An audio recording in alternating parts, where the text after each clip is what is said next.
Good evening, ladies and gentlemen. I'm happy to be a witness to the forthcoming exchange. I'm not renowned as a moderator, and wonder at the confidence of Dr. Tumlin in nominating me to moderate this titanic struggle. I will, of course, attempt to be scrupulously fair. I do this for professional reasons, but there is the further reason that to attempt to block either of the protagonists in pursuit of their arguments would betray my utter innocence of scientific abstractions, the mention of which prompts me to urge the eminent scientists, philosophers here, to talk to us, please, and to remember the gentle benefits of the idiomatic mode. We are gathered together tonight in an effort to communicate with one another, and to do this requires that we have a continuing idea of what it is that we're talking about. As you are aware, the argument is over whether the evidence for and against the existence of God ultimately prevails. Whether the preponderance of evidence argues the existence of God. Professor W.L.Craig, believing, as he does, that it does prevail. Dr. Craig returned from a ministry in Belgium, resides in Atlanta, and continues to work in his various campuses.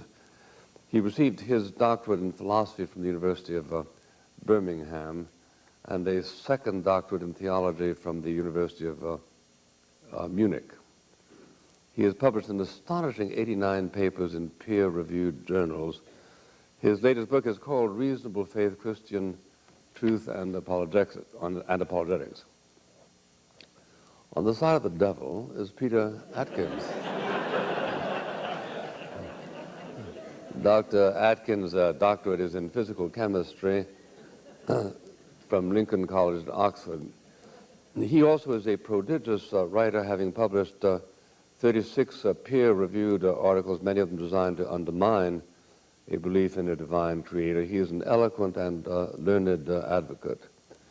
Dr. Atkins has also done considerable work on his ministry over radio and television. The format calls for initial statements by the two contenders of 18 minutes each. They will be followed by 9-minute rebuttals. Now, I'm not going to pull a lever and cause the speakers to disappear into the bowels of the earth if they go 5 seconds over their allotted period, but if they do go a half-minute over, I will make my impatient presence, our presence, felt. So I do urge them to keep their eyes on the clock and urge you to pay close attention to them. Please proceed.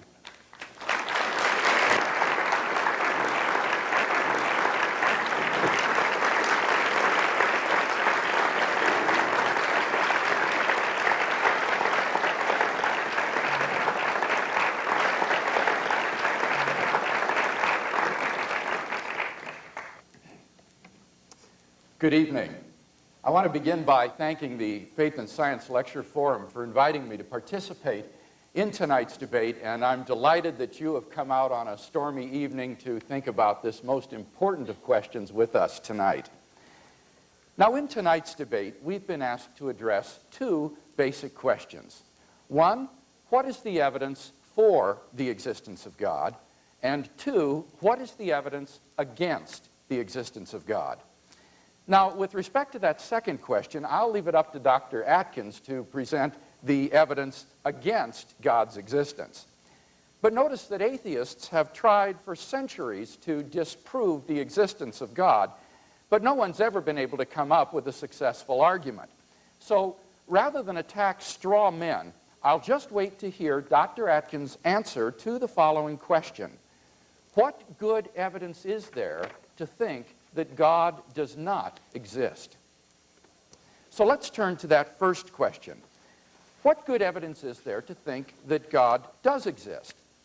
I believe that there are many reasons for the existence of God, But due to limits of time, I'm going to restrict myself to sketching briefly 5 reasons why I think God exists. Now, in all of our reasoning, we have to be careful to follow the basic rules of logic, which have governed all valid reasoning since Aristotle. Number 1, then, the origin of the universe. Have you ever asked yourself where the universe came from? Why everything exists instead of just nothing? Typically, atheists have said that the universe is just eternal and uncaused. But the astrophysical evidence indicates that the universe began to exist in a great explosion called the Big Bang 15 billion years ago.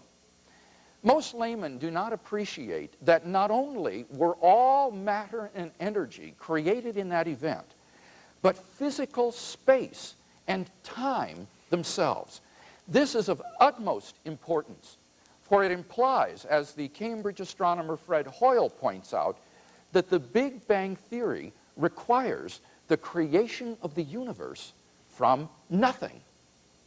Now, this tends to be very awkward for the atheist, for as Anthony Kenny of Oxford University urges, a proponent of the Big Bang theory, at least if he is an atheist, must believe that the universe came from nothing and by nothing. But surely that doesn't make sense. Out of nothing, nothing comes. So where did the universe come from? Why does the universe exist instead of just nothing? There must have been a cause which brought the universe into being. We can summarize our argument thus far as follows. Premise 1, whatever begins to exist has a cause. 2, the universe began to exist. 3, therefore, the universe has a cause.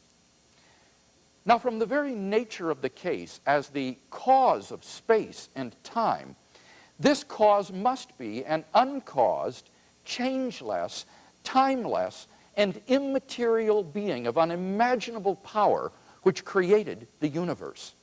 It must be timeless and therefore changeless because it created time, because it also created space. It must transcend space as well, and therefore be immaterial, not physical. Moreover, I would argue, it must also be personal. For a changeless, impersonal cause can never exist without its effect. If the changeless, impersonal conditions for an effect are timelessly present, then their effect must be timelessly present as well. For example, the cause of water's freezing is the temperature being below 0 degrees centigrade. If the temperature were below 0 from eternity, then any water around would be frozen from eternity. It would be impossible for the water to just begin to freeze a finite time ago. The only way for the cause to be timeless and for the effect to begin a finite time ago is for the cause to be a personal agent who freely chooses to create a new effect without any prior determining conditions. For example, a man sitting from eternity could freely will to stand up, and thus you would have a new effect arise from an eternal cause. And thus we are brought not merely to a transcendent cause of the universe, but to its personal creator. In his book, The Creation, Dr. Atkins struggles mightily to explain how the universe could come into existence uncaused out of nothing. But in the end, he finds himself trapped in self-contradiction.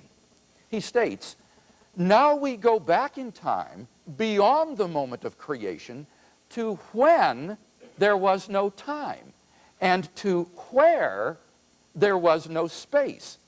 At this time before time, he imagines a swirling dust of mathematical points which recombine again and again and again, and finally come by trial and error to form our space-time universe. Now, it needs to be honestly said that this is not a scientific hypothesis. It is pop metaphysics, and of the worst kind, for it's obviously self-contradictory, since it assumes time and space in order to explain the origin of time and space. As the scientist David Park writes, it is deceptively easy to imagine events before the Big Bang, but in physics, there is no way to make sense of these imaginings. As if this were not bad enough, Dr. Atkins compounds the problem by asking where the mathematical points came from. His answer? Time brought the points into being, and the points brought time into being. This is like saying the chicken brought the egg into being, and the egg brought the chicken into being. It's no wonder that in his review of Dr. Atkins' book in the Times Literary Supplement, the philosopher John Leslie asks incredulously, how could such nonsense have been churned out by the author of a superb textbook like physical chemistry? In fact, Dr. Atkins' Oxford University colleague, Keith Ward, in his book, God, Chance, and Necessity, points out no less than 7 such logical fallacies in Dr. Atkins' scenario. Ward concludes that it is, quote, blatantly self-contradictory and so cannot be true. By contrast, the view that Christian theists have always held, that there is a personal creator of the universe, is not only logically consistent, but it also follows logically from the premises that I have laid out. Number 2, the complex order in the universe. During the last 30 years or so, scientists have discovered that the existence of intelligent life depends upon a delicate and complex balance of initial conditions simply given in the Big Bang itself. We now know that life-prohibiting universes are vastly more probable than any life-permitting universe like ours. How much more probable? The answer is that the chances that the universe should be life-permitting are so infinitesimal as to be incalculable and incomprehensible. For example, Stephen Hawking has estimated that if the rate of the universe's expansion had been smaller by even 1 part in 100,000 million, the universe would have recollapsed into a hot fireball. Brandon Carter has calculated that the odds against the initial conditions being suitable for later star formation, without which planets could not exist, is 1 followed by 1,000 billion zeros, at least. P.C.W. Davies estimates that a change in the strength of gravity or of the weak force by only 1 part in 10 to the 100th power would have prevented a life-permitting universe. There are around 50 such quantities and constants present in the Big Bang which must be fine-tuned in this way if the universe is to permit life. So improbability is multiplied by improbability until our minds are reeling in incomprehensible numbers. There is no physical reason why these constants and quantities possess the values they do. The former agnostic physicist Paul Davies comments, "Through my scientific work, I have come to believe more and more strongly that the physical universe is put together with an ingenuity so astonishing that I cannot accept it merely as a brute fact." Similarly, Fred Hoyle remarks, "A common sense interpretation of the facts suggests that a super intellect has monkeyed with physics." And Robert Jastrow, the head of NASA's Goddard Institute for Space Studies, has called this the most powerful evidence for the existence of God ever to come out of science. We can summarize our reasoning as follows. Premise 1, the fine-tuning of the initial conditions of the universe is due to either natural law, chance, or design. 2, it is not due to either law or chance. 3, therefore, it is due to design. Number 3, objective moral values in the world. If God does not exist, then objective moral values do not exist. Many theists and atheists alike agree on this point. Michael Ruse, a noted agnostic philosopher of science, explains, the position of the modern evolutionist is that morality is just an aid to survival and reproduction, and any deeper meaning is illusory. Friedrich Nietzsche, the great atheist of the last century who proclaimed the death of God, understood that the death of God meant the destruction of all meaning and value in life. I think that Friedrich Nietzsche was right. But we've got to be very careful here. The question here is not, must we believe in God in order to live moral lives? I'm not claiming that we must. Nor is the question, can we recognize objective moral values without believing in God? I think that we certainly can. Rather, the question is, if God does not exist, do objective moral values exist? Like Nietzsche and Ruse, I just don't see any reason to think that in the absence of God, the morality evolved by Homo sapiens is objective. And here, Dr. Atkins would agree with me. He says, I see no evidence for its absoluteness, and the ethics of a lion seem to be quite different than the ethics of an antelope. As for human beings, he says, we are just slime on a planet belonging to one sun. On the atheistic view, then, some action, say rape, may not be socially advantageous, and so in the course of human development has become taboo. But that does absolutely nothing to prove that rape is really wrong. On the atheistic view, there's nothing really wrong with your raping someone. Thus, without God, there is no absolute right and wrong. But the problem is that objective values do exist, and deep down we all know it. There's no more reason to deny the objective reality of moral values than the objective reality of the physical world. Actions like rape, cruelty, and child abuse aren't just socially unacceptable behavior. They're moral abominations. Some things, at least, are really wrong. Similarly, love, equality, and self-sacrifice are really good. Thus, we can summarize this third consideration as follows. Premise 1, if God does not exist, objective moral values do not exist. 2, objective values do exist. 3, therefore, God exists. Number 4, the historical facts concerning the life, death, and resurrection of Jesus. The historical person, Jesus of Nazareth, was a remarkable individual. New Testament critics have reached something of a consensus that the historical Jesus came on the scene with an unprecedented sense of divine authority, the authority to stand and speak in God's place.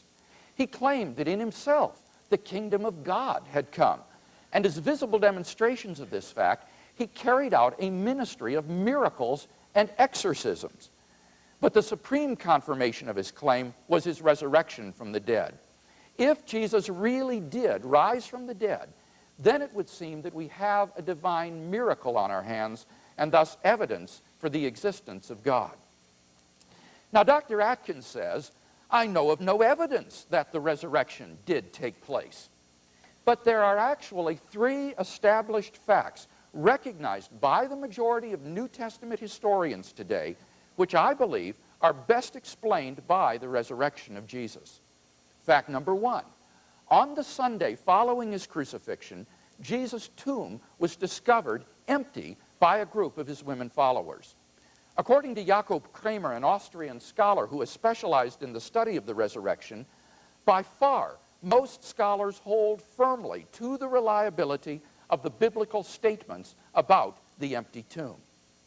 Fact number 2, on separate occasions, different individuals and groups saw appearances of Jesus alive after his death. According to the prominent New Testament critic of Vanderbilt University, Gert Ludemann, it may be taken as historically certain that the disciples had experiences after Jesus' death in which Jesus appeared to them as the risen Christ. These appearances were witnessed not only by believers, but also by unbelievers, skeptics, and even enemies. Fact number 3. The original disciples suddenly came to believe in the resurrection of Jesus despite having every predisposition to the contrary.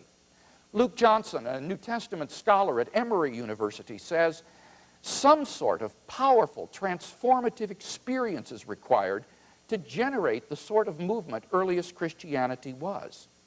N.T. Wright, an eminent British scholar, concludes, that is why, as an historian, I cannot explain the rise of early Christianity unless Jesus rose again, leaving an empty tomb behind him. There is no plausible naturalistic explanation of these 3 facts. Therefore, it seems to me, the Christian is amply justified in believing that Jesus rose from the dead and was who he claimed to be. But that entails that God exists. Finally, number 5, the immediate experience of God. This isn't really an argument for God's existence. Rather, it's the claim that you can know that God exists wholly apart from arguments, simply by immediately experiencing him. This was the way people in the Bible knew God. As Professor John Hick explains, to them, God was not an idea adopted by the mind, but an experiential reality which gave significance to their lives.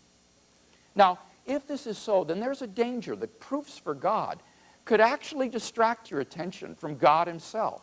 If you're sincerely seeking God, then God will make his existence evident to you. The Bible promises, draw near to God, and he will draw near to you. We mustn't so concentrate on the external proofs that we fail to hear the inner voice of God speaking to our own hearts. For those who listen, God becomes an immediate reality in their lives. In conclusion, then, we've yet to see any evidence to show that God does not exist, and we have seen 5 reasons to think that God does exist. Together, these reasons constitute a powerful cumulative case for the existence of God. If Dr. Atkins wants us to believe atheism instead, then he must first tear down all 5 of the reasons that I presented, and then in their place erect a case of his own to prove that God does not exist.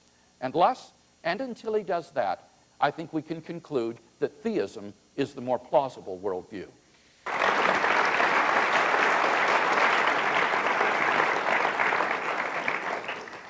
Dr. Atkins.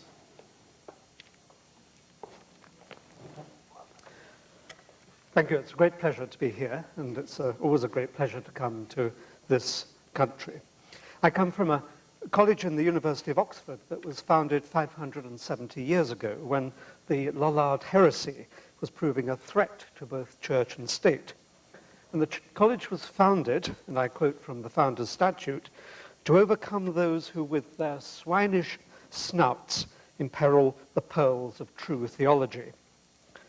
Now, I regret to say that my own swinish snout has not been overcome, and I intend to imperil what purport to be the pearls that will be cast about this evening. But I don't intend to be negative in all my remarks. I respect the reason for all your being here, and that it's really a part of the search for truth. I intend to open your eyes to the delights of true understanding. In fact, it's my intention this evening to take your minds on a journey and lead you from the darkness of ignorance to the light of comprehension. I'm here to do no less than to glorify the human spirit and to enhance your joy at being a part of this astonishing, amazing, enthralling, and delightful world. Now, this journey will be strenuous and take your minds to the highest altitudes of current thought. Therefore, I have to ask you that you divest yourselves of unnecessary baggage. Your souls will have to fly with me to the heights of human understanding, They must not be weighed down with the ballast of preconception, prejudice, and that heaviest anchor of all, the conditioning that societies impose on their young. So I ask you to shed the shackles of prejudice and conditioning and listen as though intellectually naked to my words.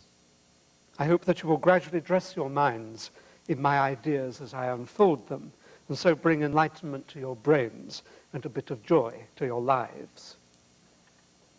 Now, our joint journey begins with a premise of great antiquity and indeed beautiful simplicity. That if a simple explanation of an event or a phenomenon is fully adequate, then a more elaborate one is not warranted. The challenge in this debate, therefore, is for me to show that everything in and of the world of the body and of the spirit can be understood without needing to invoke the action or mere presence of a God. Now, I have to stress that whereas the assertion of God as an explanation of anything has an air of sublime simplicity, that simplicity is an illusion. An omniscient and omnipotent being that can create a universe, some say maintain that universe, that can intrude into the universe to achieve miracles and resurrections, is no simple entity. A God is the apotheosis of complexity, not the apotheosis of simplicity. And the invocation of a God as an explanation of anything, even the warm sentimental feelings that are said to suffuse us in the presence of the Almighty, is in fact the apotheosis of laziness. It's well suited to armchair brains who prefer to indulge in adipose arguments.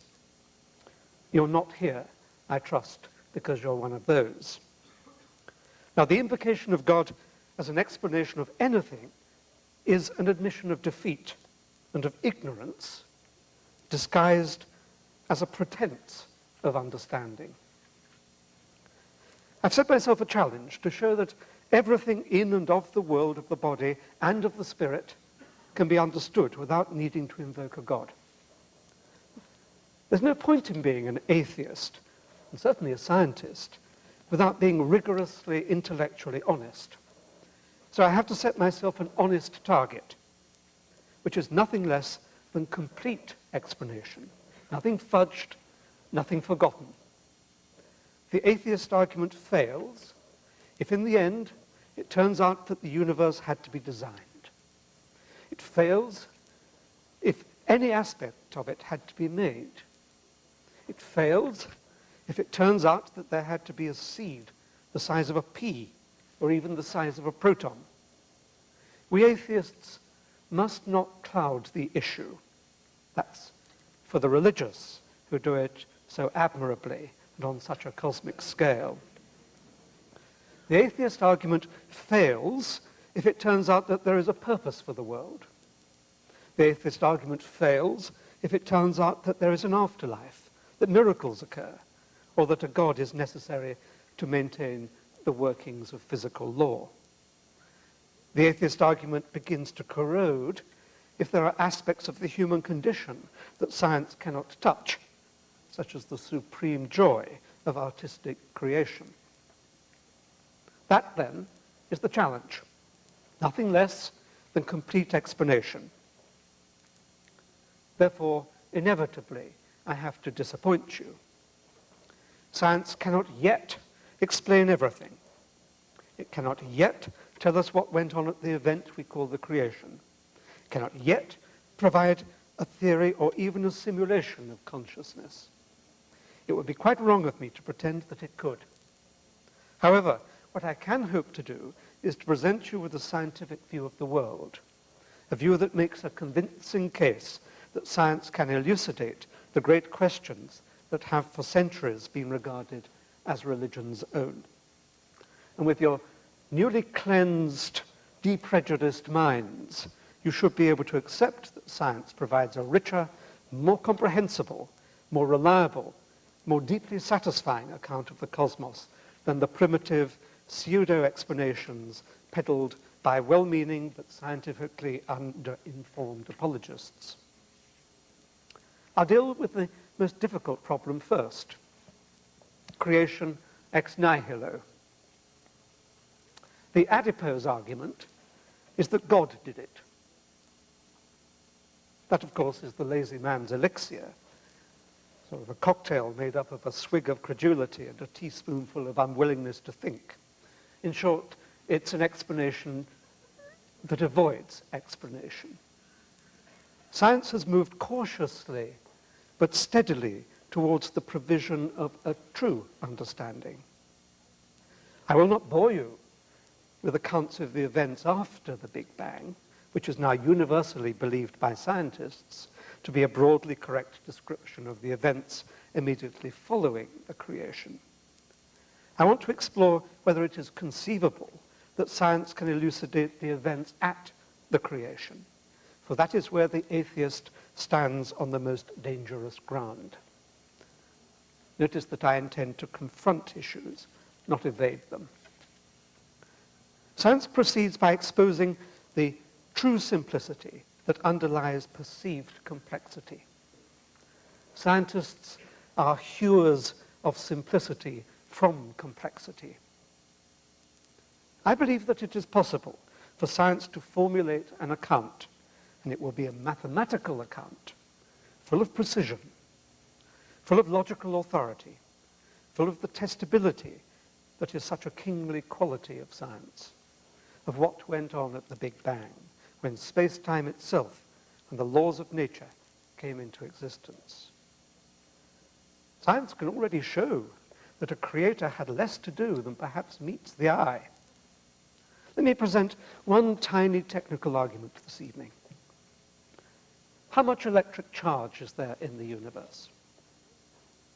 The answer is none. We know experimentally that there is an equal amount of positive and negative charge, which if summed together gives zero charge overall. At the creation, no charge separated into opposite charges. Nothing separated into opposites. Secondly, and more potently, how much material is there in the universe? Another way to answer this question is to ask how much energy there is in the universe. For Einstein showed that mass and energy are equivalent. When the sum is done, and that involves adding together all the masses of all the protons, all the people, all the priests, all the planets, all the stars and all the galaxies, as well as the gravitational attraction between them, the answer is close to zero. I suspect that as observations are refined, the total will approach zero. There is no energy in the universe. Nothing did indeed come from nothing. Science shows that the universe is, in fact, a big confidence trick. There is truly nothing here. All there is a separation of opposites. Now, what that argument shows is that the event that took place at the creation is very much simpler than one might think. God, if he had to do anything, did not have to make anything. All he had to do, if he had anything to do at all, was to separate nothing into equal and opposite components. Now, that doesn't solve the problem of what went on at the creation, but it makes creation ex nihilo a far simpler process than you might have thought, for literally nothing had to be made. That argument at least diminishes God's role. Now, I could also sketch in an argument that suggests how the reorganization of nothing could take place acausally. There is, of course, no causality before the arena of space-time has been established, so it would be absurd to project backwards our familiarity with causality in our current arena and use it as an argument for God in an arena when space-time did not exist. No one knows how space-time came into being acausally, but there are hints. I would like to say what I think happened, but happily Dr. Craig has done that for me. But quite honestly, I don't think it matters what I think went on at the creation, because it would be just pure speculation. Speculation without the rigor of mathematics and observation is as syrupy a bog as religion.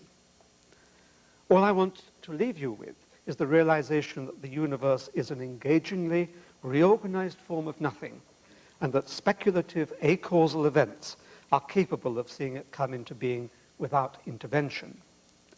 No God was needed to make the universe, or even to make it happen. My argument diminishes the role of a creator God to zero. Another potent argument produced by adipose brains in favor of a mental labor-saving God is the apparent fine-tuning of the structure of the universe as it tumbled into existence. People intent upon proving the hand of a designer bandy about amazing figures, 10 to the this, 10 to the that. We've had tens followed by an imaginable number of zeros already this evening.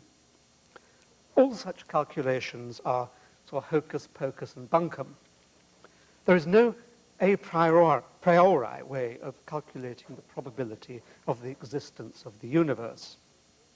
However, I do have to admit that it gives the impression of being well designed.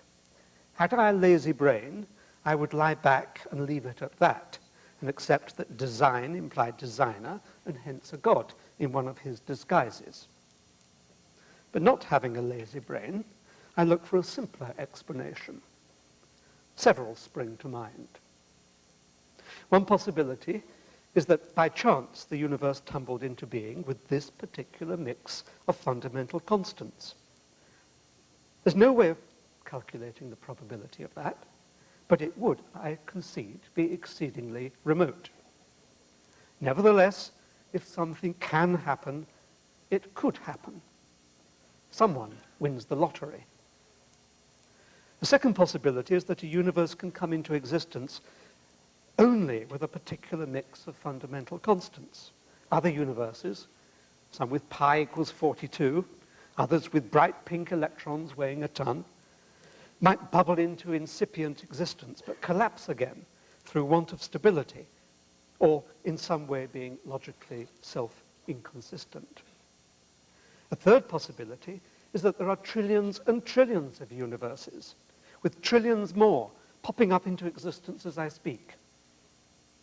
Now, I must emphasize that I most definitely do not have in mind the profligate many worlds interpretation of quantum mechanics, which I find personally distasteful. I mean real, actual universes defining their own space-time and with a unique mix of fundamental constants. Some have pi equals 3.15, others have pi equals 3.16. Ours happen to have pi equals 3.14, and bingo, it permits the emergence of life. Now, there will be some who say that a trillion universes is more demanding than a single universe with its one creator. That's logical nonsense. An unstructured, unmade, totally chaotic emergence of random universes without a God is a far, far less complex happening than a single, awesomely well-defined universe with an omnipotent creator. One is random, the other structured. Unless you can show explicitly that this random chance event cannot account for all there is, you have no right to resort to the extraordinarily complex proposition that there is a God who did it. Let me turn briefly to the purpose of the universe, which some aver exists and which, they assert, gives credence to an almighty God. It's so important to distinguish real questions that, when answered, illuminate the deep structure of the world from invented questions that elucidate only the psychology of the individual or the society that poses them. Many religious questions are of the second kind. They are windows onto the psyche of the soul, not windows onto the heart of matter. Purpose is an excellent example of the latter, ranking alongside the prospect of an afterlife, the nature of the soul, the significance of the resurrection, and so on. Bertrand Russell put it well when he considered the prospect of there being a teapot in orbit around Mars. If enough people start convincing themselves that there is a teapot in orbit around Mars, then it soon becomes an object of scholarly debate and extraordinarily difficult to disprove by logic, or more reliably by experiment. Cosmic purpose is a cosmic teapot. There is not one jot of evidence for cosmic purpose. It's a reverse engineering of the quest for God. There is a God, the argument runs, therefore there must be a purpose in his creation of the world. How much simpler it is to accept, in line with all the evidence, that there is no cosmic purpose, that it has been invented by humans to match their vision of God, and now turned round to justify the existence of God. God is not necessary for the inception of or actions of the world. There is no purpose. Is there any cranny where a nearly defunct God can lurk? I hear you say, morality. Now, the concept of goodness has emerged as we have evolved. Goodness is not God-given. There is an innate genetic foundation of goodness, modulated by the intellect that we've developed. We have emerged from a past where the pressures of the hostile environment led to the operation of group activities that established unconsciously a social contract that secured us from our enemies. We fragile beings, on the whole, discovered that killing one another led to the collapse of the tribe. With the evolution of our massive brains, we could stand above the prospect of private and public carnage, and at least discuss it rationally, even though we continue to make misjudgments about its efficacy.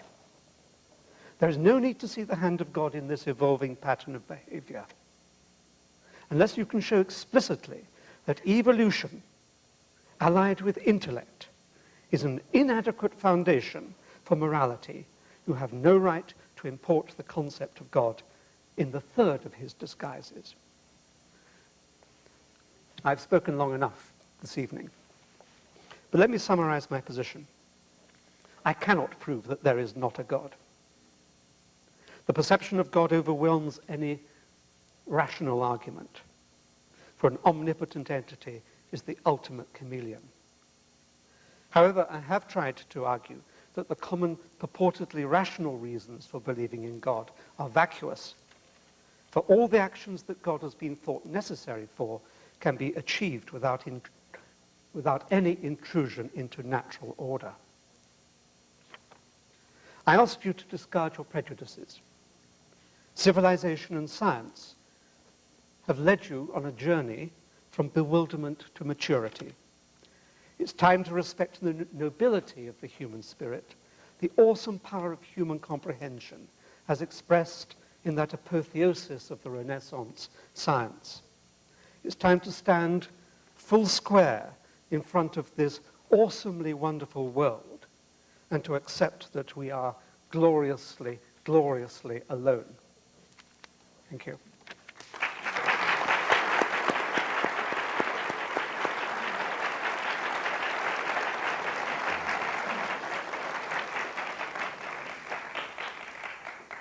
Dr. Craig, you have 9 minutes for your rebuttal.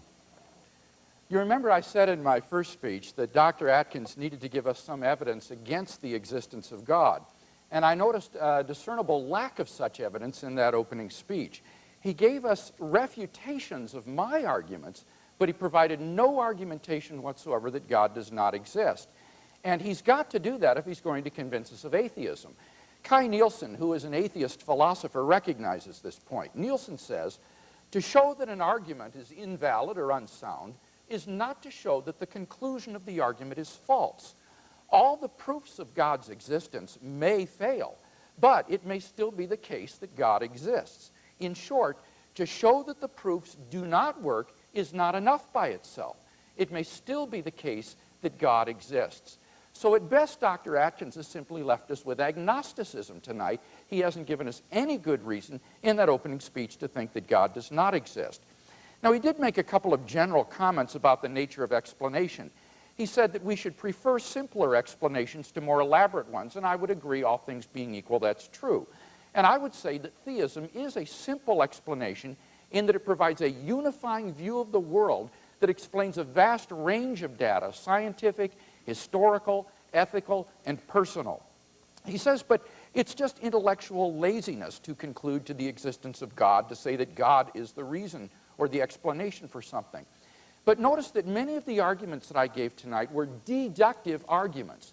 That is to say, if the premises are true, then the conclusion logically follows. Whether you like it or not, whether you regard it as explanatory or not, is irrelevant. In a deductive argument, as long as the premises are true and the logic is valid, the conclusion is inescapable. And therefore, he's simply got to dispute my premises. It's not enough to simply say that God is not a good explanation. So let's look then specifically at the case that I laid out for the existence of God. First, my argument from the origin of the universe. Notice that he actually agrees with my two premises, that whatever begins to exist has a cause, and secondly, that the universe began to exist. Why then does he conclude that the universe does not have a cause? Well, did you catch how radical his view is? Because he doesn't really believe the universe exists. On Dr. Atkins' view, nothing exists. So it's not that something came out of nothing. He literally believes nothing exists. As he writes in his article, we, like mathematics, are elegant, self-consistent reorganizations of nothing. Now, let me make three responses to this. First of all, it's a total misunderstanding to say that because the negative energy balances out the positive energy, that therefore there is nothing. That's as illogical as saying that because I have a certain amount of debts and I have a certain amount of money, that therefore I have zero money. It's just illogical. Even if on balance it balances out to nothing, there's still negative energy and positive energy. It doesn't mean that nothing exists. Secondly, I would point out that you still need a productive cause for the universe, even if it's the case that you don't need a material cause for the universe. Christopher Isham, who is the leading quantum cosmologist of Great Britain, points out in his article, Cosmos and Creation, there is still a need for ontic seeding to produce the energy, even if on balance it is not. So you still need to have an ontic seed, a beginning, a cause, to bring the positive and negative energy into being, even if on balance it's not. But finally, as I say, his solution, I think, is simply absurd. His solution is that nothing exists.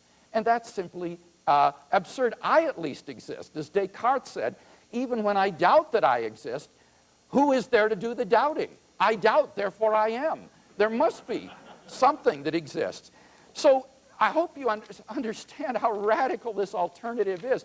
If honestly, the alternative to belief in the existence of God is to say that nothing is real, nothing exists, then I say let those who decry the irrationality of belief in God be henceforth forever silent, because nothing could be more irrational or implausible than that. Now, what about my second argument from the complex order in the universe? Here he raised three questions. First, he says, there are problems of probability here. In a lottery, any person's winning is improbable, but somebody has to win.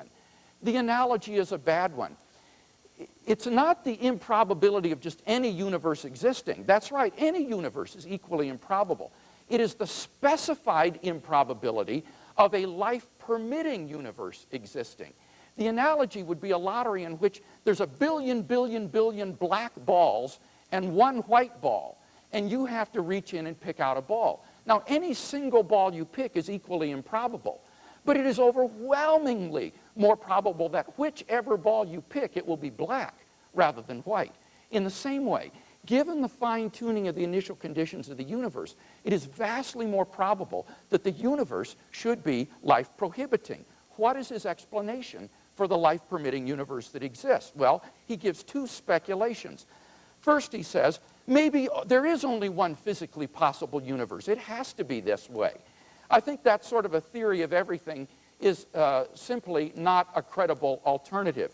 P.C.W. Davies says, and I quote, there is absolutely no evidence in favor of it, even if the laws of physics were unique, it doesn't follow that the physical universe itself is unique. The laws must be augmented by cosmic initial conditions. It seems then that the physical universe does not have to be the way it is. It could have been otherwise. So we have to have an explanation for why we are balanced on this knife's edge that permits our own existence. Secondly, though, he says you could have many parallel universes. Let me just make 3 points about this. First, this is a metaphysical hypothesis, not a scientific one. And as such, it's no better than a divine designer.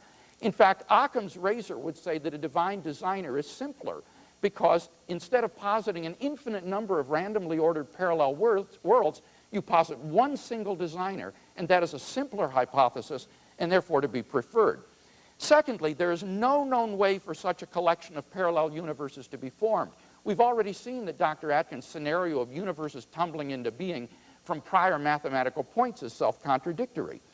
Third, the mechanisms that have been suggested for forming parallel universes still require fine-tuning in order to get the mechanism generated for making these parallel worlds, so that fine-tuning isn't escaped. Finally, there is no independent evidence for parallel universes, but there is for God, such as the moral argument. So let's turn to that moral argument then. Notice that he admits that without God there are no objective moral values. He writes in one of his works, "Science shows us that there can be no moral distinction between an administered poison and one that the body itself has slowly generated." Do you understand what he's saying? There's no moral distinction between poisoning someone deliberately and that person dying of natural causes. Now, I hope that Dr. Atkins and his wife are happily married, because if she believes that, then if I were he, I'd start eating in restaurants. I think that on a serious note, it's evident that there is a moral distinction between deliberate murder and just dying a natural death. As John Healy, the executive director of Amnesty International, recently wrote in a fundraising letter, he said, "I am writing you today because I think you share my profound belief that there are indeed some moral absolutes. When it comes to torture, to government-sanctioned murder, to disappearances, there are no lesser evils. These are outrages against all of us. So if you agree with me that there are objective moral values, then I think you should also agree that God exists as their foundation." Dr. Atkins did not address the historical evidence from the empty tomb, the appearances of Jesus, and the origin of the disciples' faith for the resurrection of Christ, which provides miraculous evidence of God's existence, nor did he address the immediate experience of God. It seems to me that in the absence of any positive arguments for atheism tonight, I'm rational in believing in God on the basis of my own immediate experience of God. Why should I deny that real experience in my life for no good reason at all? So in the absence of positive arguments for atheism, I think I'm perfectly rational and within my rights to stick with my belief in the existence of God.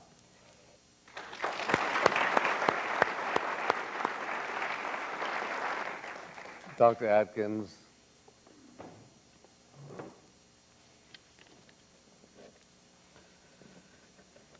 It seems to me that the challenge is for those who propose the more complicated explanation have to present their arguments unless they accept the simpler one. I can propose that science can account for everything there is in the world without the invocation of the complexity of a creator and a God. What a believer has to do is to demonstrate explicitly that my view about the simplicity, the innate, inherent simplicity of the world is inadequate. It's only by showing that it is an inadequate understanding of the world that I am prepared to accept that there may be room for a God. No arguments that we've heard this evening go that far. None of them say that this explicitly shows that the universe cannot come in by chance alone. No argument we've heard this evening explicitly excludes the possibility that the values of the fundamental constants are the ones that are necessary for life. That is what the opposition have to do. They have to show that simplicity is inadequate.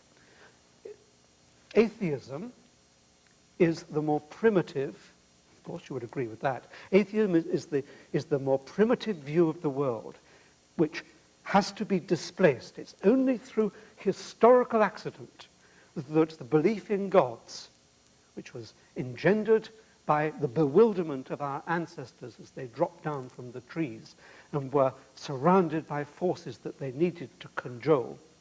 It's only that historical accident that has brought religion into its powerful prime position, with the believers pretending that it is our duty to displace it.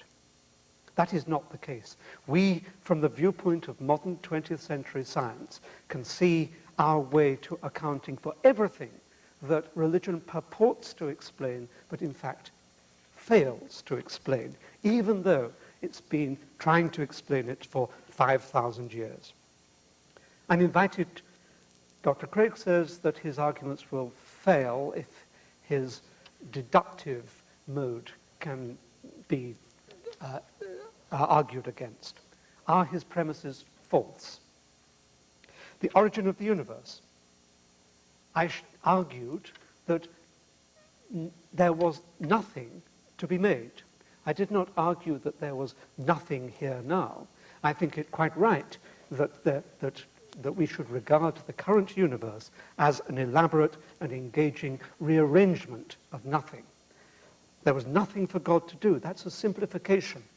Science, of course, cannot account for it in detail, but at least give it a chance to try. And what science will do is what religion cannot do. That is, it will provide an explanation this side of the grave. If you want to believe in God and the arguments that Dr. Craig has presented this evening, you can only be confident about them after you are dead. That seems to me to be a grave intrusion into human logic. Complex order, I have argued there. My argument was greatly maligned in Dr. Craig's response. I will not go into that. I don't have further time this evening. Let me talk about the things that I didn't have time to think about in my original talk. The historicity of Jesus. I mean, I know I'm on dangerous ground here because it's not my subject, but I don't believe that the Gospels, written as they were decades after the event, are a true record of what actually happened. Anyone who bases their belief on the Gospels is in fact showing that they are credible to a stage beyond belief. Okay, I'll accept that Jesus did exist, but I will not accept that there were any miracles. David Hume said that there is always more reason to disbelieve the messenger than to believe the message. And with miracles, that is exactly the case. People wanted to make a case. People wanted to make a case that they had a savior. People wanted to make a case that here was the Messiah. There were committees, 80 years after the events, sitting down, thinking about what should have gone on, and then writing it down as though it did go on. As for immediate experience of God, I'm afraid that is just self-delusion. We all want to be immortal. At least I want to be immortal. I know the only way of being immortal is to encourage investment in science and medicine. I don't believe that one can be immortal through belief in the Bible. It's people who simply wish to believe, who feel alone in this world, who want comfort, who are lost, who don't know their position in the world, who want to avoid the prospect of their own annihilation, who believe in things that Dr. Craig was terming the immediate experience of God. Self-delusion, nothing other than self-delusion. So, in summary, I would say give science a chance. Give science this simple understanding of the world, this simple explanation of all there is, can come from science. If science fails to deliver, this side of the grave, then by all means, turn to religion. Thank you.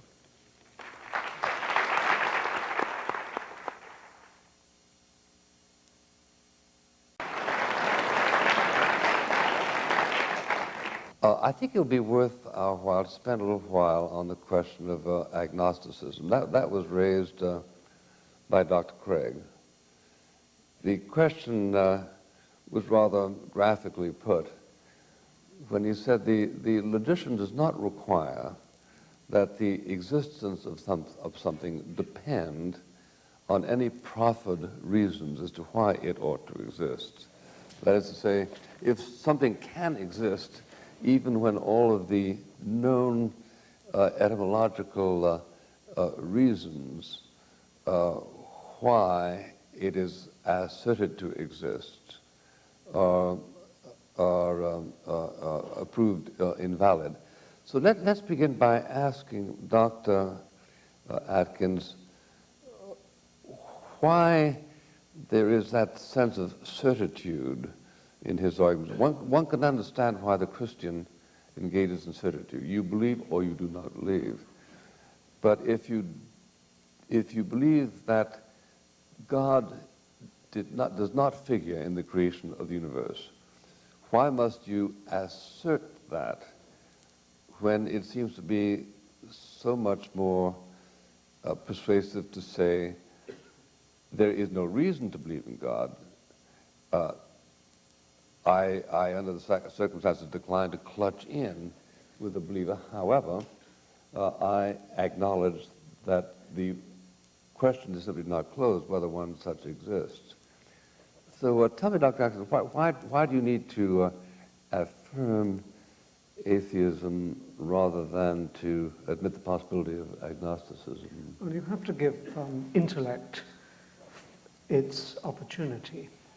So you have to see whether science, in all its glory, can account for whatever religion has been trying to account for and has so manifestly failed. Science has really emerged over the last 300 years and has made extraordinary progress in the last 100 years. When you say it's manifestly failed, manifestly is... Well, yes, of course it's manifestly failed. It says that there is an incomprehensible creator who made the world for reasons that we will never fathom, did it in a way that we will never know. That is nothing like an explanation. An explanation should be something that we, humans, with our extraordinarily powerful minds, can comprehend.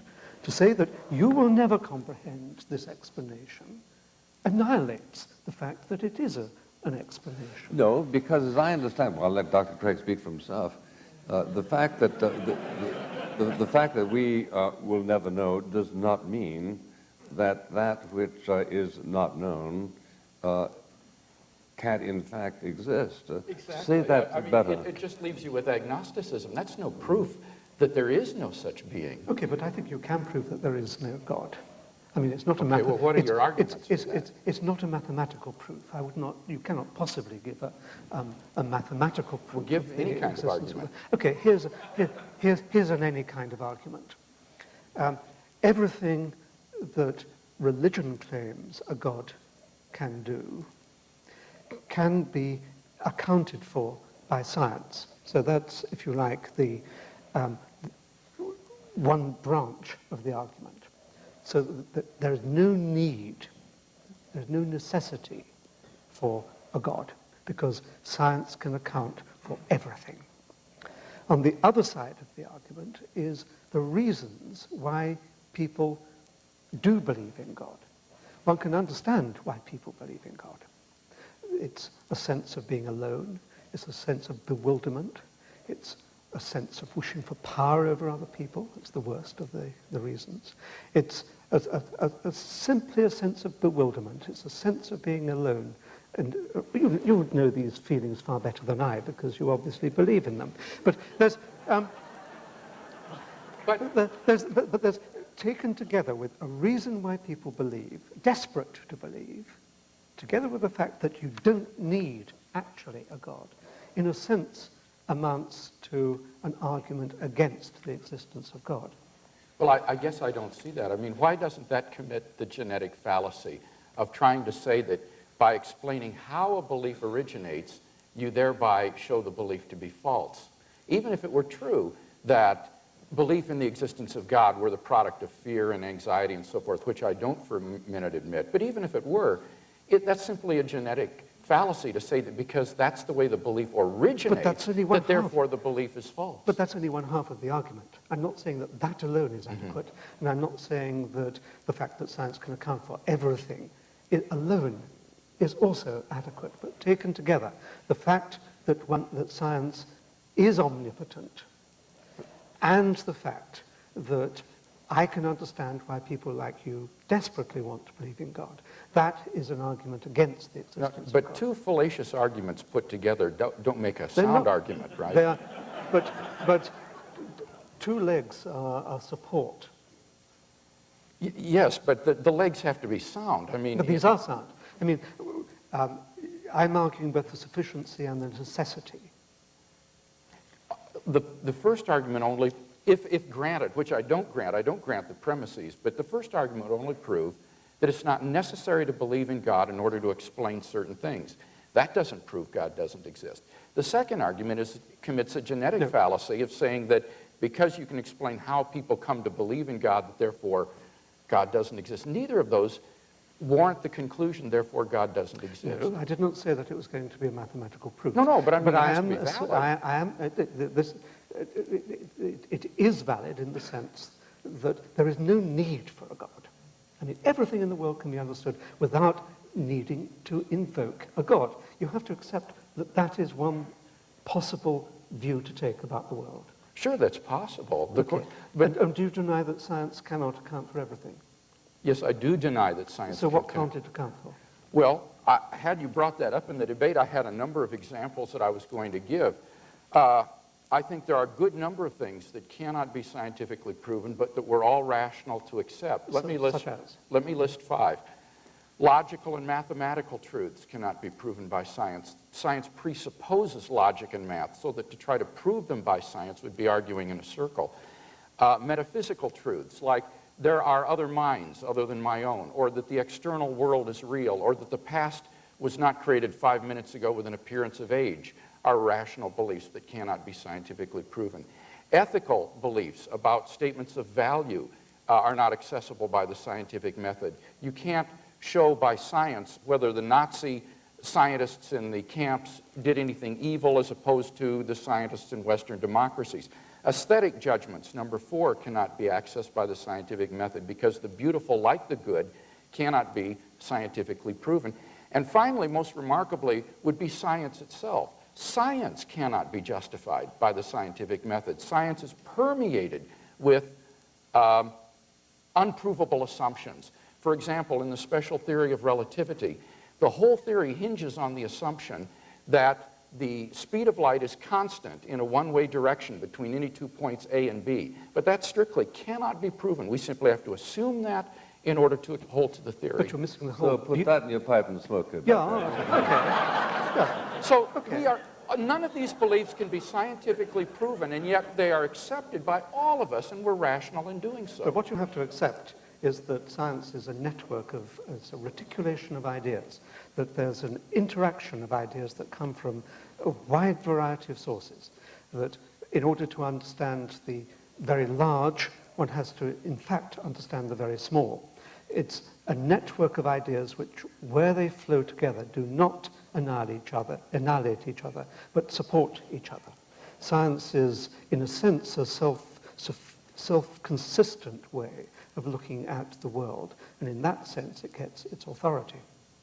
I'd also disagree with, let me think of the points you made, with the possibility that it can elucidate aesthetics.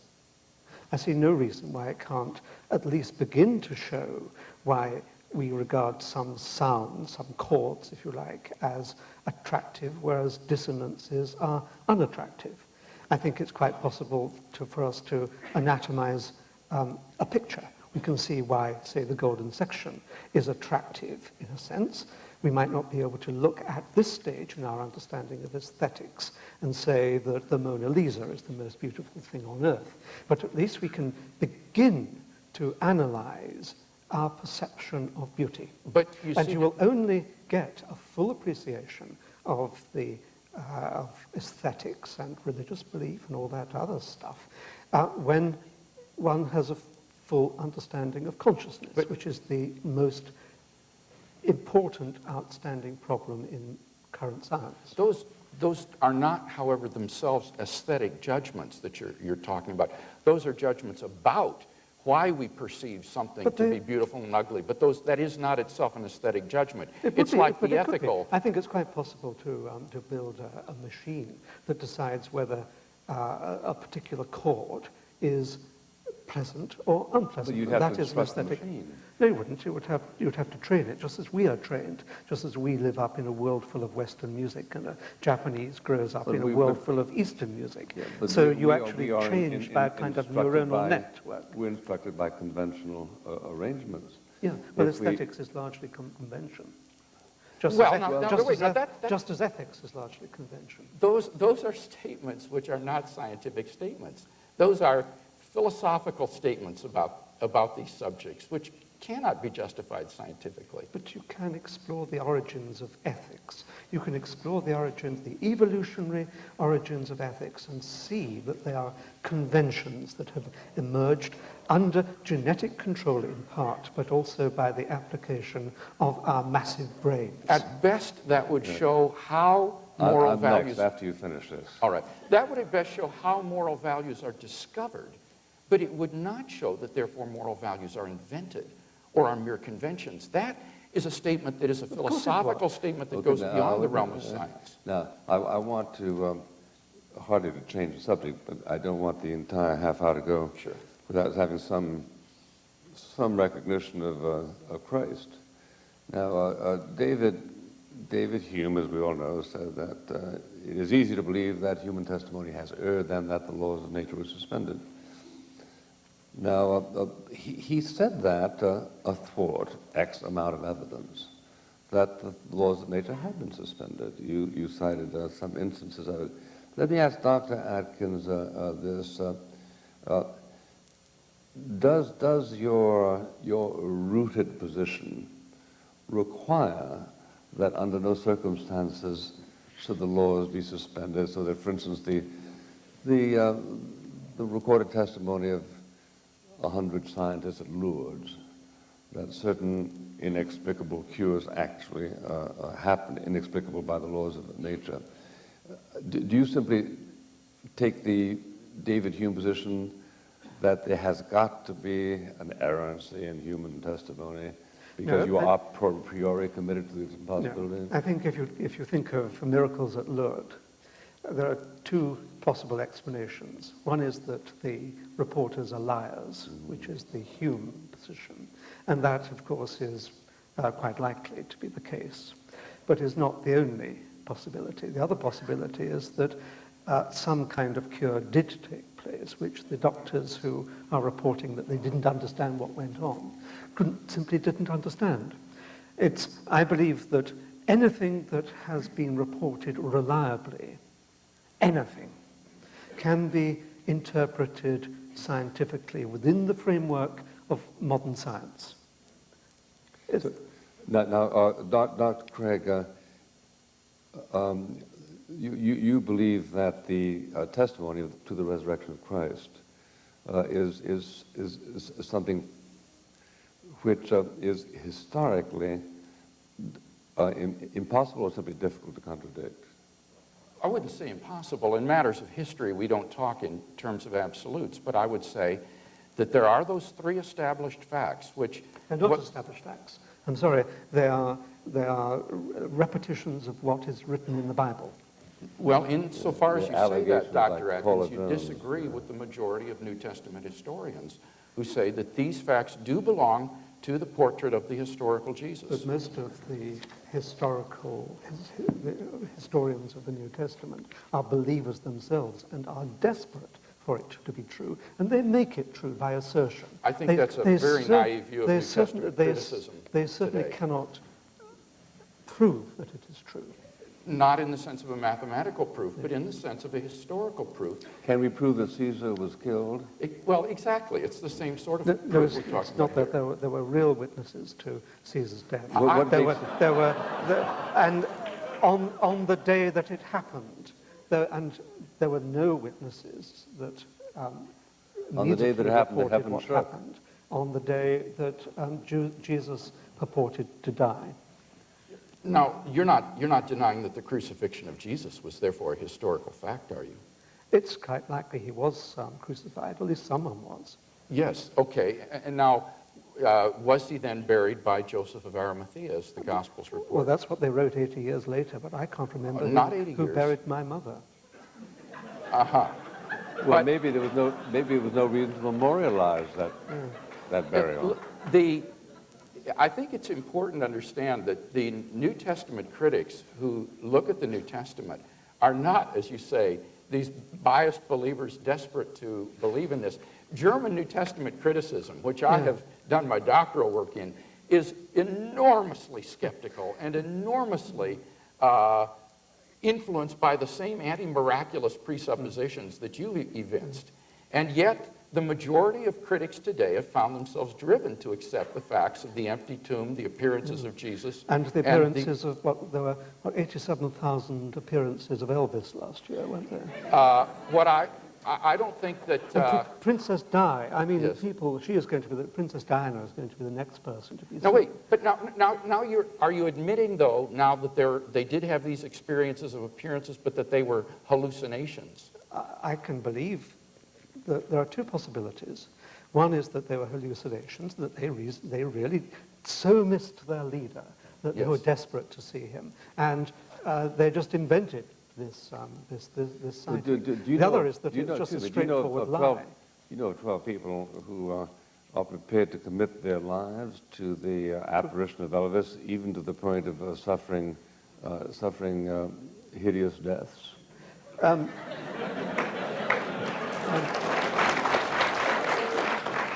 I think that and I note your impartiality in this debate, it's very impressive.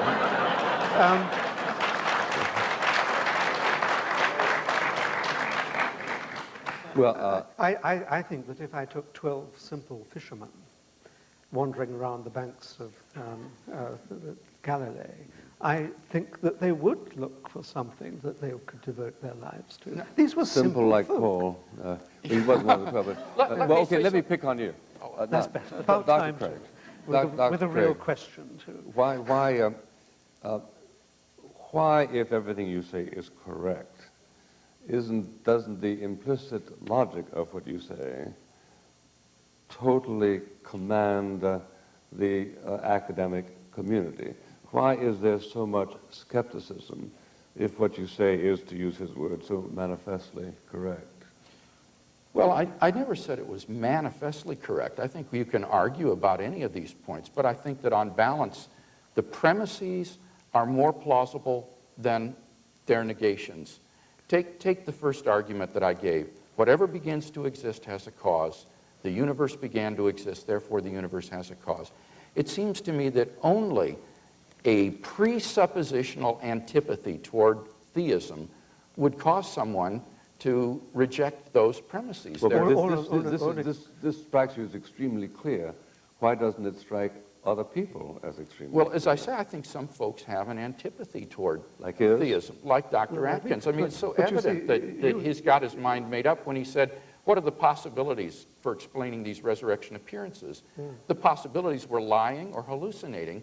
There wasn't even a possibility that they were telling the truth, that God really had done this. In other words, it's ruled out in advance. Well, I think it's so unlikely that anything like that could happen that you have to look at the simpler explanations first. Go for the simpler explanation. Only if the simpler explanation fails and is explicitly shown to fail, go to the more complicated one. I agree. I agree entirely with that. And the breakdown of the laws of nature by the intrusion of the finger of God is not a simple way of proceeding.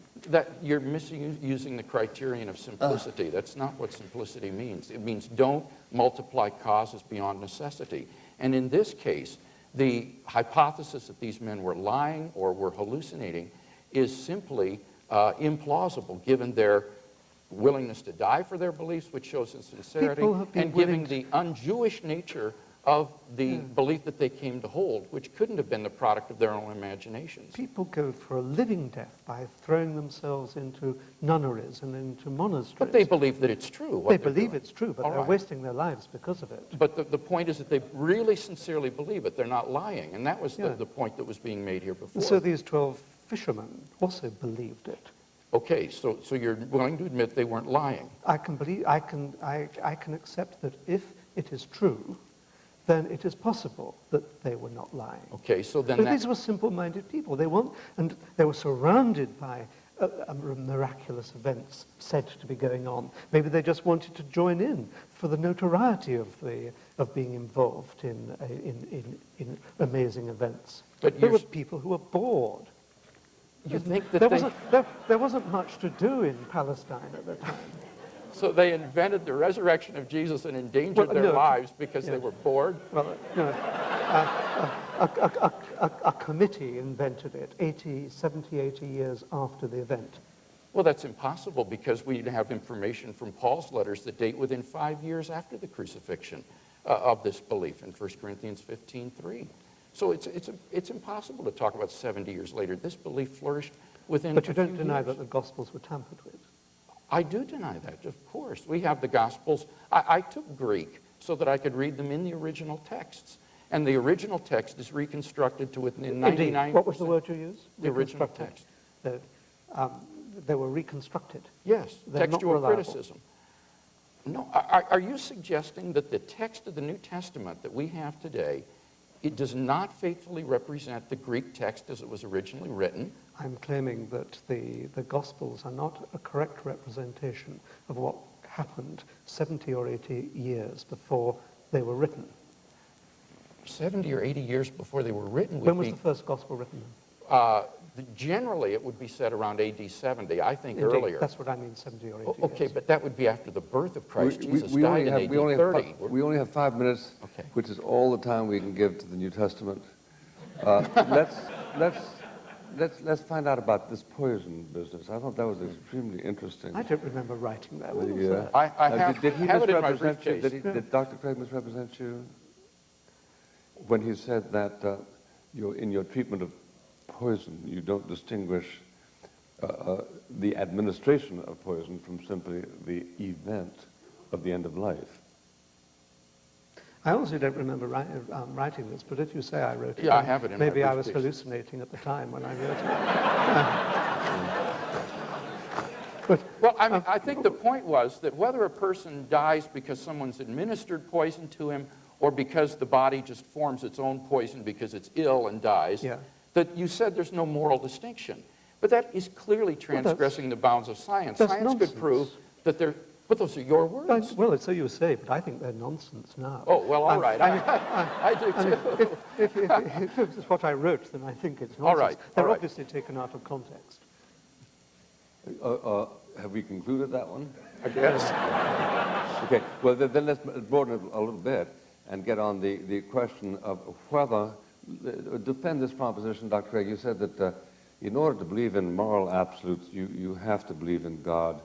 Why is that true? Kant, for instance, did not. Well, we believe so. agree on this point, that if there is no God, then there is no objective moral values, because moral values are just the socio-biological spin-off of cultural and biological evolution. But my argument is... Well, Kant, of course, Immanuel Kant argued that there is an autonomy of ethics, that ratiocination can actually pass. Now, Yes, though that's not an and issue that divides us here tonight, so I think we should stick to... It's really the origin of ethics, and in my view, No, it's not the origin, though, Dr. Atkins. It's their objectivity that's in question. I could admit that this is how our beliefs originate, but then that's the genetic fallacy again. If you say, because our beliefs originate in this way, that therefore the beliefs are false, that's simply a fallacious form of argumentation. And I would say there's no more reason to deny that there is an objective realm of moral values than the objective realm of physical objects. And any argument you could give me to be skeptical about the objectivity of moral values, I could give a parallel argument why we should be skeptical about our sensory intuitions and doubt that there is an external But it world. comes back down to whether you will accept a simpler explanation or whether you insist upon there being a more complex explanation. That's no, I all think it you're comes down to. misusing that criterion. It comes down to Management that. says we have to quit, sorry. It comes down to that at every stage of your argument. So we figured out the rational reasons why Romeo fell for Juliet? Yes, I think you can. I think you can begin to understand why one person might fall in love with another. Thank you very much. And now we're going to hear some closing comments before the questions from the floor, beginning with Dr. Craig for 7 minutes, and then Dr. Atkins for 7 minutes. In my closing statement, I would like to draw together the threads of this debate and summarize the arguments that have been presented. The question facing us tonight was, what was the evidence for and against the existence of God?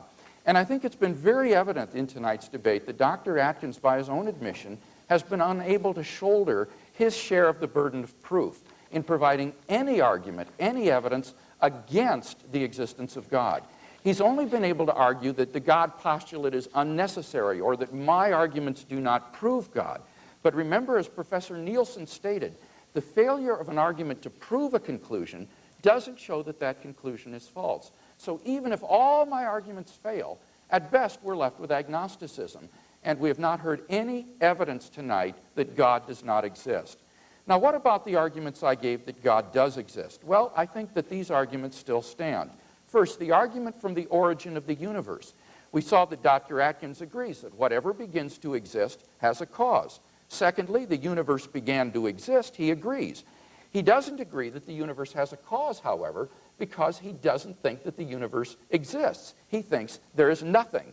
And I pointed out why this is fallacious. First of all, it is fallacious because even though you have a balance of positive and negative energy, that doesn't mean that there is therefore no energy. If you have a jar of electrons with negative charge and a jar of positrons with positive charge and they exactly cancel out, does that therefore mean there is no energy? Well, obviously not. There is still something. Secondly, I quoted Christopher Isham to point out that even if there is no material cause of the origin of the universe, you still need to have a productive cause to bring the positive and negative energy into being, and he doesn't deny the point. Thirdly, I argued that if Dr. Atkins really is saying that nothing exists, then this is self-evidently absurd, because I at least exist, and that's undeniable. If he backs off and says, however, no, there is something now, then the argument comes into play that if there is something, that whatever begins to exist therefore has a cause. There must be a transcendent cause of the universe. And I argue that this cause must be timeless, changeless, immaterial, and personal. None of those arguments were ever attacked tonight. So I don't think that Dr. Atkins has succeeded in proving that God does not, or rather that my arguments fail to show that God exists. On the contrary, all he's offered is a self-contradictory alternative, metaphysical mumbo-jumbo about mathematical points coming into existence and bringing space and time into being, an account which simply cannot be true. Secondly, what about the complex order in the universe? I argued, number one, that the fine-tuning of the initial conditions is due to either law, chance, or design. Secondly, I argued that it's not due to law or chance. I pointed out that his reasoning to try to show it could be by chance was simply based on an incorrect analogy concerning the lottery. He didn't deny the point. I gave 4 reasons why the God hypothesis is superior to the many worlds hypothesis. He didn't offer any refutation of any of those. And finally, I argued that there is no theory of everything that would show that in addition to natural laws, that these initial conditions and quantities are physically necessary. So that the design hypothesis is really the only explanation that seems to be tenable. There is an intelligent designer of the world. Thirdly, I argued that the presence of objective moral values points to God. We agreed that if God does not exist, then objective moral values do not exist. But I argued, secondly, that it's evident that there are objective moral values. Remember John Healy's statement about torture, government-sanctioned murder, what the Nazis did in the Holocaust, ethnic cleansing in Bosnia, the killing fields of Cambodia. It seems to me that it is evident that there is really right and wrong. And if that is true, and if you agree with that point with me tonight, then you will agree with me that therefore God exists. Fourth, as to the life, death, and resurrection of Jesus, Dr. Atkins simply said that we shouldn't believe the messenger. We should always disbelieve the messenger rather than believe the miracle. And it seems to me that this is simply an incorrect and fallacious argument. The hypothesis that God raised Jesus from the dead is not improbable. What is improbable is that Jesus rose naturally from the dead. And I would agree with him that any hypothesis is more probable than that. Conspiracy, illusion, lying, anything is more probable than that the cells of Jesus' body all spontaneously came back to life again. But that's not the hypothesis. The hypothesis is that God raised Jesus from the dead. And I don't think he's shown that that is improbable. Indeed, given the specific evidence agreed to by the majority of New Testament historians, I think that it is quite probable that, in fact, Jesus rose from the dead. R.T. France, who is a New Testament scholar at Oxford, makes the following point. He says, ancient historians, Greco-Roman historians, have sometimes commented that the degree of skepticism with which New Testament scholars approach their sources is far greater than would be thought justified in any other branch of ancient history. So that when you look at these New Testament historians, they are extremely skeptical about their sources, and yet they have been compelled to agree to the empty tomb, the resurrection appearances, and the origin of the disciples' faith. And I know of no plausible naturalistic explanations for those facts. Finally, number 5, the immediate experience of God. Dr. Atkins says, well, this is just a self-delusion. Well, I invite him to prove this. Will he appeal to Freudian psychology? This is clearly jaded and out of date. What will he do to prove that it's delusory? Until he can give me some reason to think God doesn't exist, why should I think my experience of God is delusory? In fact, I myself wasn't raised in a church-going home or in a Christian family. But as a teenager, I began to ask the big questions in life about the meaning of my existence, the purpose of life. And in the search for answers, I began to read the New Testament. And as I did, I was captivated by the person of Jesus of Nazareth. There was an authenticity about this man, a ring of truth about what he said that gripped and captivated me. And to make a long story short, after about 6 months of the most intense soul-searching, I just came to the end of my rope and I cried out to God. I experienced a sort of spiritual rebirth in my life, and God became an immediate reality to me, a reality which has never left me as I've walked with him day by day over the last 30 years. And I want to encourage you as I conclude tonight that if you're seeking for God in that same way, you do the same thing I did. Pick up the New Testament, begin to read it, and ask yourself, could this really be true? I believe it could change your life just as it changed mine.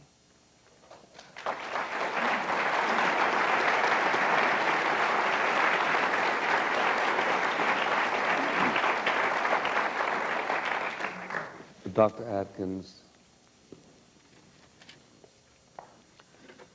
Well, I'm used to hearing travesties of the arguments that I presented, and that was, I think, a pretty fair travesty of what I actually said. Let me take the points in order, and I will accept Dr. Craig's order, just for the sake of convenience. The origin of the universe. I do not believe that one can extend the concept of causality to an era prior to the existence of time. It is simply primitively naive to talk about causality outside the domain of time. So I will not accept that the universe had to be caused. It's an entirely different mode of coming into operation, which we scientists do not yet know, but which we will find out, and we are on the track of it. I think the question of complex order, it was also a travesty of my argument about probabilities. If something can happen, then it may happen. If something can happen only with very remote possibility, then it is possible that if the universe is replicated, and I'm not talking about parallel universes, this is quite a wrong ascription to my argument. I'm talking about the possibilities of many universes actually existing, each of them with a particular mixture of fundamental constants. And it is also wrong to assert that this is outside the domain of physics. If one looks at modern cosmology, modern theories of cosmogenesis, and in particular inflation theory, and in particular the possibility of fractal inflation theories, then it is exactly that kind of multiple universe which is being seen as a possibility of occurring at the beginning of everything that we call the current universe. So science is showing that that kind of multiple universe can come into existence. And indeed, at this very instant, there may be universes coming into existence.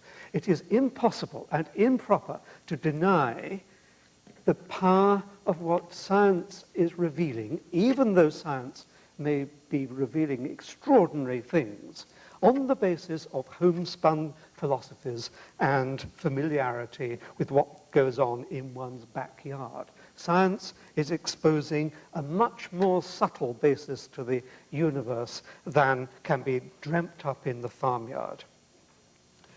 I don't believe, words have been put into my mouth that I am destroying the value of meaning of life.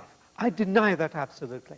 I think that if one divests oneself of all the baggage that one has been brought up with and sees the world with the utter clarity that science provides, and knowing that one has a brain that if one is only prepared to use it can lead to a comprehension of the world, that is an extraordinary achievement, and I can do that without any help from God. My central point, though, is that it is up to believers to prove explicitly that my bony view of the world, bony in the sense that it's very simple, starkly simple, is an inadequate theory of all there is. Before you can move on to the stage where you say, it must be God who did it. It must be God who caused it. It must be God who gives us morals. It must be God who got Jesus out of the tomb. What you have to do is to prove beyond any doubt that the simple view that all this can happen through the agency of physical law, you have to prove that that is inadequate. I have not heard that tonight. All I have heard is the assertion that God is there doing it. And I think that that is a dereliction of the power of human comprehension and an abnegation of the human intellect. I think we ought to give praise not to the Lord, thank goodness, but praise to ourselves that over the centuries, and particularly the last 300 years, as we brought scientific observation, mathematical rigor to bear on our analysis of events in the world, that we have got within an inch or two of understanding the great problems that have puzzled people through the ages. I am proud to be alive at this part of the 20th century, where I am on the brink of understanding everything. And I commend you to use your brains, because your brains are the most wonderful instruments in the universe. And through your brains, you will see that you can do without God. Thank you.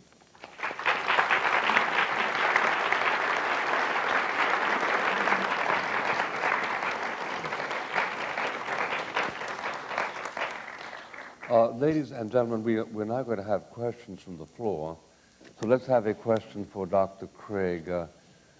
Who would like to ask Dr. Craig? Yes, sir. Dr. Craig, Eddie Tabash from Beverly Hills, California. You mentioned in your opening speech about the importance of miracles in Jesus' ministry, and apparently you did so to demonstrate his need to give an evidentiary proof of his divinity. beyond the laws of nature, otherwise why would he perform miracles?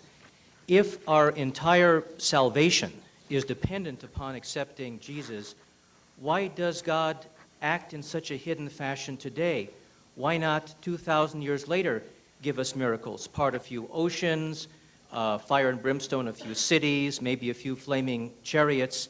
If we needed 2,000 years ago supernatural evidence to believe supernatural things, why is God so stingy today in denying us that same supernatural evidence, considering that so much rides upon it? Well, I would agree with the French philosopher and mathematician Blaise Pascal when he said that God has given evidence sufficient for those with an open mind and an open heart, but it's sufficiently vague so as not to compel those whose hearts are closed. Certainly, God could write in skywriting across the sky, I exist, repent or perish, something of that sort. Or on every atom he could write, created by God. Vote Republican. Yeah. But I don't think that God's under any sort of obligation to offer these kinds of coercive evidences. I think that the evidences he has given are sufficient for someone who's willing to look at them with an open mind and an open heart. And I would add this other point, too, is that although I haven't talked about this very much tonight, I think that the primary way in which we know God exists is not through these evidences, but it is through this immediate experience of God himself, the fifth point that I talked about. For those who are genuinely seeking God, I believe God will make his existence evident to them. So there is a sort of interior way to God in addition to these exterior proofs. Do you want to comment on that, Dr. Yes, Atkins? but that's exactly my point, that people are desperate to see the truth of miracles. They stand back and they do not apply the normal laws of logic and evidence. They simply want to believe, and therefore they will believe anything. And a question, please, for Dr. Atkins. Dr. Atkins, philosopher from Scotland, David Hume, pointed out that we, as human beings, don't really have any rational basis for believing in the uniformity of nature, that the future will be like the past. Dr. Atkins, as a Christian, I can believe that the future will be like the past, or that nature is uniform, because I believe that God created the universe, and this universe reflects the uniformity which God has imposed upon it through his governing. I'd like to ask, in the atheistic worldview, the presupposition that there is no God and that all we have is matter in motion, what is your basis for believing that the future will be like the past? Dr. Atkins. Well, I don't believe it will be like the past, because I believe in continuing evolution. I believe that the universe is expanding, and therefore the universe will, in the future, will not be like the universe in the past. I also believe, but at a deeper level, if I could respond there, on the cogency and continuity of physical law, because physical laws are commentaries on the behavior of matter and of radiation and whatever else you want to include. And so I see, because matter and radiation don't change their character, physical laws do not change their character. I see the universe evolving into the future, changing as it goes, but the physical laws that underlie the universe will not change. A question for Dr. Do I Craig? get a counter response or Go not? ahead, sure. Okay. I don't think Dr. Atkins perceived the force of the question. The point of the question is that this assumption that the laws of nature remain constant into the future is precisely that. It is an unprovable assumption, which shows again that you cannot justify science scientifically. You have to begin with certain assumptions. That's What nonsense. That we can't believe that that laws remain constant. We only have to look at a distant star, a distant galaxy, where we're actually looking at the physics of 10 to the 14 years ago. I think the point is you can't justify inductive reasoning by means... I think we have to interrupt this, or yes, it's you're both so empirical interesting. observation. We could do this all night long. So let's have the next question is for Dr. Craig, am I correct? That's correct. Yes. And it would be terrible if we never got to my question. I'm Ed Buckner from the Atlanta Free Thought Society. Dr. Craig, if you insist that objective moral values really exist, explain why Christians have never been able to agree on what they are from one sect to another, from one historical era to another, from one issue, and you mentioned one tonight, torture, slavery, abortion, genocide, and so forth, to another. And if your answer is just that man is sinful, then are you admitting that, in fact, objective morality is not available to humankind? I'm not saying that because there are objective moral values that all moral decisions are easy, or that there aren't areas of gray in which there might be moral disagreement. I'm simply just saying that there really are, in ethical decisions, right and wrong choices. Sometimes these are very clear. I think every one of us would agree that to torture a child for fun is morally wrong. But we would probably have much disagreement here tonight about, say, whether abortion is ethically viable or not. So to say that there are objective moral values is not to say that ethics are easy or that they're necessarily easy to discern. Certainly there are ethical dilemmas. A question for yes, a question for Dr. Atkins. Go ahead. This question is rather simple, and it may be rhetorical. How can we, as an integral part of this universe, or rather a product of this universe, be objective in this issue as well as any issue? Are you interested in objectivity tonight, Dr. Atkins? Yeah, I'm interested in objectivity. I think it's amazing that science is a route to objectivity. That is its secret. I think religion depends upon subjectivity. Science is a mechanism for achieving objectivity. It stands back from, it's a public procedure, and that's the remarkable difference between it and religion. It's public, it's transnational, it's transcultural, and it's rooted in the logical power of mathematics. So it is we've seen how far it has brought us in 100 years. Question for Dr. Craig. Yes, hello. When I came tonight, I thought that we were discussing God in general, but it seems to me, Dr. Craig, that you only talked about the God of Christianity. My question is, why are you Christian? There are literally hundreds of gods out there, several of which are mutually exclusive. Like, Christians claim that Jesus is the only way to heaven. Muslims claim that Allah is the only way to paradise. Zoroastrians say the same thing about their religion. Correct. All of these religions, more or less, have just as many devout followers as you, or at one time had.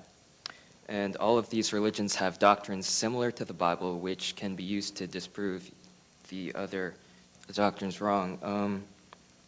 And also, all of these religions provide quick and easy answers to issues such as the origin of the universe and the afterlife, without using faith as a reason, because all of these religions require faith. Why do you assume that your religion is the only one that's right? Well, I don't assume that Christianity is the only one that's right. I try to give evidence for that. And my evidence would be the person of Jesus of Nazareth. When you look at the personal claims that Jesus of Nazareth made to be the revelation of God the Father, the only revelation of God to mankind, and he authenticated this by his resurrection from the dead, these are historical claims that can be investigated using the ordinary tools of historiography and ancient history. Just and as when they can for Muhammad. Just as they can for the Buddha. Oh, not at all. When I did my doctoral work in Germany, I made Islam my side area of expertise that I was examined in. And when you compare, for example, what the Quran has to say about Jesus, it incorporates demonstrably legendary elements into the story that came hundreds of years after the events. The Quran was written down 600 years later by a man who had no first-hand acquaintance at all with the New Testament, compared to documents which are indisputably from the first century, written during the lifetime of the eyewitnesses by the first generation after the events. And I think that there is no doubt that when you assess it by purely objective historical standards, the New Testament documents come out head and shoulders above something like the Quran when it comes to an account of the life of Jesus of Nazareth. So I would just invite you to look at the historical evidence for the resurrection of Jesus and see if this man might not have been telling the truth. I think that he Thank was. you. But what the Quran says about Muhammad is just as believable as what the New Right. Testament I don't says. deny the facts Yeah. about Muhammad. A question for Dr. Atkins? Yes, I have a question for Dr. Atkins. Dr. Atkins, at the very beginning of your opening statement, you admitted that the task for the atheist to establish his position as the truth is to explain absolutely everything, everything of the body as well as the spirit, the entirety of the physical universe and our own nature, both inside and out. And you admitted that at this point in time, science can't do that. You have asked us repeatedly throughout the evening to give science a chance. Isn't it true that Christians and other theists are quite willing to let scientists explain what science really can explain, but that we maintain that your position is an irrational faith that somehow human intellect is omniscient, or at least potentially omniscient, and even omnipotent in some respect, and that you have enormous faith in your own mind and your own ability to explain everything, and in science to do that which the vast majority of humankind for its entire history has recognized cannot be explained in such a way. Don't you have much more faith in your science than Christians do or other theists do in their God? No. I think you have more faith in your God than I have in my... a more vacuous faith, as it were, in your God than I have faith in science. I think that what you have to do is to judge the progress of science over the last 300 years, or if you like, really since it's really been serious science since the turn of the 20th century, the beginning of the 20th century. And you can see the extraordinary progress that has been made. It's made more progress in 100 years than religions have made in 5,000 years. And there's every reason to suppose that it's not yet stopped razor will go on slicing through the fabrics of the heavens and account for everything there is in the world. And the principal point is that it will do it with the prospect of human comprehension, that you and I will be able to understand the answers that it comes up with, just as we are understanding what it's currently training us to see as the nature of the world. And moreover, that it will do it this side of the grave. Now, any system of knowledge, of understanding, of comprehension, which says you'll understand it when you're dead, is an evil distortion of what it means to understand But no one has made that claim. I think it's important tonight to see that this is not a debate between science versus religion. I'm excited about scientific progress, as are you, because it's been during this century that we've discovered things like the origin of the universe, the fine-tuning of the initial conditions of the universe for intelligent life. It seems to me that it is the very progress of science which is pointed toward God. We have two questions backed up here. Dr. Craig, I take exception with your first cause leap of reason from the universe has a cause and therefore that cause is God. Where did you make that leap that the cause must be God? There could be a number of things we can't even conceive yet. Okay. I dealt with that in some detail in my first speech because I realized this would be a major issue dividing us tonight. I argued that the origin or the cause of the universe must be uncaused, timeless, changeless, immaterial, personal, and have an unimaginable power. And basically the reasoning behind that is because as the cause of space and time, this being cannot itself be in space and time. It must transcend them, and therefore must be changeless and immaterial, because anything in space and time is changing and physical. That's where Dr. Atkins' scenario, by contrast, is self-contradictory. This dust of mathematical points, which he talks about swirling and forming a universe again and again, and then it dissolves and it reforms and it dissolves. Finally, it holds into this universe. That's explicitly self-contradictory in proposing a time before time. One minute to reply to that because there's an internet question pending. There's deep questions in 1 minute. I think you distort what I'm saying. I mean, it was you who put the words into my mouth. I wrote similar words, but they're much more careful, more sophisticated words than the ones that you were using. Those were direct quotations, Dr. Yes, Atkins. but Okay, we'll go to the question from internet. Who's going to, how do we handle that? Mr. Buckley, this question came in from Perry Robinson in California, and this is directed to Dr. Atkins. Dr. Atkins, you ask us to divest ourselves of preconceptions. Does this include the epistemological preconditions of all rational thought? If so, how then does one proceed? If not, what criteria do you use to determine what preconceptions we should start with? Secondly, how is it possible to be epistemologically neutral? Well, I think one doesn't divest oneself of rational thought. I think that I agree there's a certain foundation on which all these arguments are based. One of them is the existence and power of rational thought. The other is the self-consistency of logic. I think we would probably both agree on that. So those are the substratum of all the arguments that both of us would take part in. A question for Dr. Craig.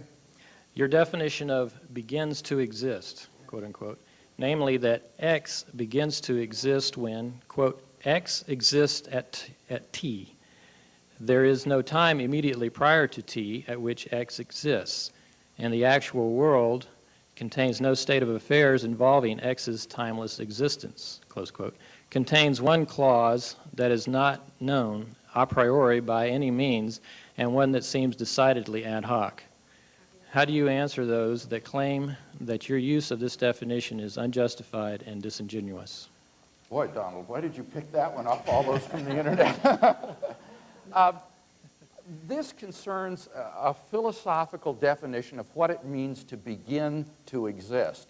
And the author, or the reader has obviously read something of what I've written on that concept. The reason I would try to justify it is this, is you want to get an intuitive concept of what it means for something to come into existence at some point, but that wouldn't rule out a priori things like time itself having a beginning.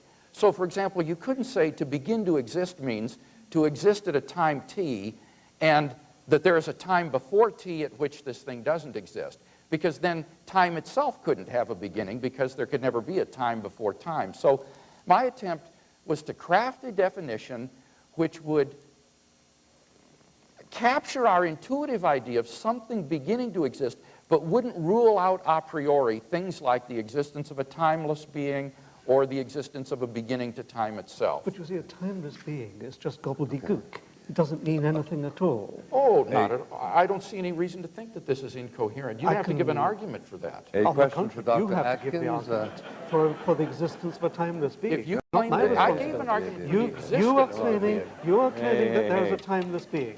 That is a totally meaningless remark, and it either has to be explained or withdrawn. A question for Dr. Atkins. Yes, Dr. Atkins, it would seem to me in an atheistic universe that if we took a hypothetical example of Adolf Hitler, that's obviously not hypothetical, but if we carry it to the extent that, let's suppose that society decided for whatever reasons that they wouldn't have punitive damages against someone like Hitler, because there is no such thing as right and wrong, as far as I'm understanding what you're saying about the universe. No. I'm saying there is right and wrong. They're not okay. objective. Well, the question is, what is the basis for it? Because, in other words, if Hitler lives his life and he's not punished and he's not overthrown, okay. let me finish the question. If Hitler lives his life and he's not punished and he's not overthrown, and Mother Teresa lives her life and she goes through and they both die, in your universe, as I'm understanding it, there's no difference between the two of them when they die. There's no such thing as real justice in the universe because, in your scenario, well, there isn't justice in the universe, really. I mean, it's a justice-free world. But no, I'm not. I think that I, speaking as an atheist, can identify what is probably the springs of my own morality, which is not to intrude upon the aspirations of other people. Now, it seems to me that Hitler did intrude pretty heavily on the aspirations of an awful lot of people. And I also think that Sister Teresa also intruded, not so damagingly, but she's got a lot to answer for, too. Is it objectively morally wrong to kill Jews? Is it objectively morally wrong to kill Jews because they are Semitic? It is wrong because it intrudes on other people's aspirations. And I don't know what the word objective means, because you're trying to trap me. Independently of whether anybody believes in these values or not. That's what I mean by objective. It seems to me, on your view, you simply have to say this is a way that the evolutionary genome of the Homo sapiens species propagates itself, but there's nothing really wrong with killing Jews.